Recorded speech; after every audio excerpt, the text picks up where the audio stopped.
विद्या भारती की online class में आपका स्वागत है। आज कक्षा 10 में विषय संस्कृत में जो अपना दूसरा पाठ पहले से चल रहा है उसका अध्ययन करेंगे। पीछे आपने पढ़ा था कि कबूतरों के राजा ने कबूतरों को ये सलाह दी थी, ये मार्गदर्शन दिया था कि इस निर्जन वन में चावलों के दाने कहाँ से संभव हो सकते हैं। मुझे ये बात ठीक नहीं लग रही, पहले इसका पता लगाना चाहिए। लेकिन उन्हीं कबूतरों में से एक कबूतर जो घमंडी था, उसने अपनी भाषा में जो अहंकार युक्त थी, घमंड से उसने कहा कि इनकी बातों में कुछ नहीं रखा है, ये तो ऐसे ही कहते रहेंगे। और चित्रगुप्त की बात पर ध्यान नहीं देते हुए वो सारे कबूतर थे वो वहां पर जहां पर दाने बिखेरे हुए थे बैठ गए और होना क्या था, सारे जाल में फंस गए क्योंकि वहां जाल बिछाया हुआ था। अब आगे इदानी मक्केव क्रियता, अब जब फंस गए तब जिस कबूतर ने वो बात चित्रगुप्त का तिरस्कार किया था, अब वो सारे कबूतर जिसकी बात से वो उतरे थे वो उसका तिरस्कार करने लगे। तब चित्रगुप्त ने कहा वापिस कि अब भी ऐसा किया जा सकता है। चित्रगुप्त तो राजा था, विवेकी था, इसलिए उसने कहा कि अब भी ऐसा किया जा सकता है। सर्वे एकचित्त भूय, सभी एकमत होकर के जाल मातायो उड़ेता, जाल को लेकर उड़ जाए। संकट के समय अगर एक साथ मिलकर काम किया जाए तो बड़ा से बड़ा संकट पार हो सकता है। तो चित्रगुप्त ने कहा कि सभी मिलकर जाल को लेकर उड़ जाए। इति विचिन्त्य सर्वे पक्षिणे जाल मादोत्पतिता अनंतरम स व्याधय सुदूरा जाला तान अवलोक्य पश्चात धावनम अकुरुत। इति यह या ऐसा विचिन्त्य सोच करके सर्वे सभी पक्षिणे कबूतर जाल मादोत्पतिता, जाल को लेकर के उड़ गए। उत्पतिता मानी उड़ गए, जाल मादाय मानी जाल को लेकर के, और उत्पतिता मानी उड़ गए। अनंतरम इसके बाद से व्याधय व शिकारी सुदूरात दूर से जाला पहाड़ का जाल को ले जाते हुए तान उनको अवरोध के देखकर पश्चात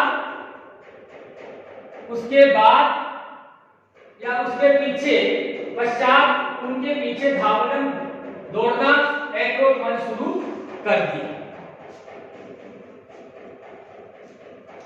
अब चित्रगुप्त ने जब बात कही कि जाल को लेकर उड़ जाओ तो सभी जाल को लेकर उड़ गए। और उसके बाद जाल को लेकर उड़ने के बाद वो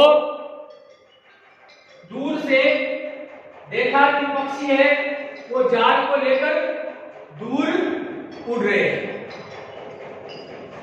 पक्षी आग से जाल को लेकर उड़ने लगे, कबूतरों को दूर से देखकर उनके पीछे दौड़ने लगा। ततस्तेषु चक्षुर विषयाति क्रांतेषु पक्षिषु सर्व्याधो निवृत्त। तत्पश्चात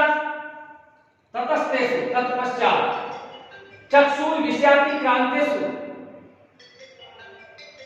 चक्षु मानी आंख के, विषय मानी विषय से, और अतिक्रांत सुमनि ओझल होने पर, जब वे पक्षी आंख से ओझल हो गए, स व्याघ्रो निवृत्त, स व्याघ्रो निवृत्त, वह शिकारी वापिस लौट गए। तत्पश्चात जब वे पक्षी आंख से ओझल हो गए, तब शिकारी लौट गए। अतः एवं उच्यते, इसलिए कहा जाता है, अतः मन इसलिए एवं ही उच्यते मन कहा जाता है। क्या कहा जाता है कि अल्पानामपि वस्तूनाम, अल्पानामपि वस्तूनाम सहति कार्य साधिका त्रय गुणत्वमापन्ने बद्धन्ते मतदन्तिनः। अर्थात अल्पानामपि वस्तूनाम, अल्पानाम छोटी छोटी वस्तुओं का, और सहति मानी संग्रह, वस्तुनाम मानी वस्तुओं का, सहति मानी संग्रह, अल्पानाम भी छोटी छोटी। तो अल्पानाम भी सहति, छोटी छोटी वस्तुओं का संग्रह कार्य साधिका, कार्य को सिद्ध कर देता है, कार्य साधिका, कार्य को सिद्ध कर देता है। जिस प्रकार त्रणे गुणत्व मापन्ने, त्रणे मानी होता है घास, घास के द्वारा गुणत्व मापन्ने, गुण को प्राप्त कर लेने पर, गुणत्व मापन्ने, गुण प्राप्त कर लेने पर, जो तिनका होता है, छोटा छोटा जो तिनका होता है, अगर वो अपने गुण को प्राप्त कर ले, अर्थात गुण को प्राप्त करने का मतलब है तिनकों को मिलाकर अगर रस्सी बंध दी जाए तो वो अपने गुण को प्राप्त कर लेता है। तो त्रय गुणत्व मापन में जब छोटे छोटे तिनके मिलाकर जब उसकी रस्सी बना दी जाती है तो वह अपने असली गुण में, असली गुण को प्राप्त कर लेता है। और फिर उससे बद्धन में मतदंती है, फिर उससे मदमस्त जो हाथी होते हैं, जो नशे में चूर हाथी होते हैं, मदमस्त हाथी होते हैं, उनको भी उस रस्सी के द्वारा बांधा जा सकता है। लेकिन अगर हम एक तिनके से उसको बांधने की कोशिश करें तो वो व्यर्थ है। तो इसलिए कहा जाता है कि अल्पानाम की वस्तुनाम सहति कार्य साधिका त्रय गुणत्व मापन्ने बद्धन्ते मतदन्तिने, कि छोटी छोटी वस्तुओं के द्वारा उसके संगठन को करके छोटी छोटी वस्तुओं का संग्रह भी बहुत बड़ा कार्य सिद्ध कर सकता है। जिस प्रकार घास के द्वारा गुण प्राप्त करने पर, एक रस्सी के द्वारा उसमें गुण प्राप्त होने पर उससे मदमस्त हाथी भी बांधे जा सकते हैं।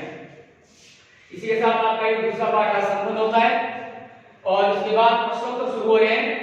पहला प्रश्न वाय से कीदृशं व्याघ्रम आयान्तम प्रश्न, कि वाय से कोये ने कीदृशं कैसा व्याघ्रम शिकारी को आयान्तम आते हुए प्रश्न देखा, कैसे शिकारी को आते हुए देखा।